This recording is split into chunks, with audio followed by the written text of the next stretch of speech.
46, the Nanang Thang No Deads Revo Channel Dead One San Andreas.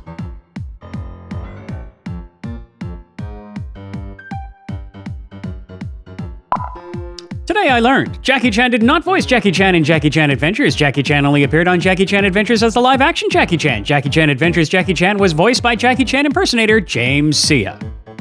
/Today I learned. Ooh, turn around. Make it more biggest.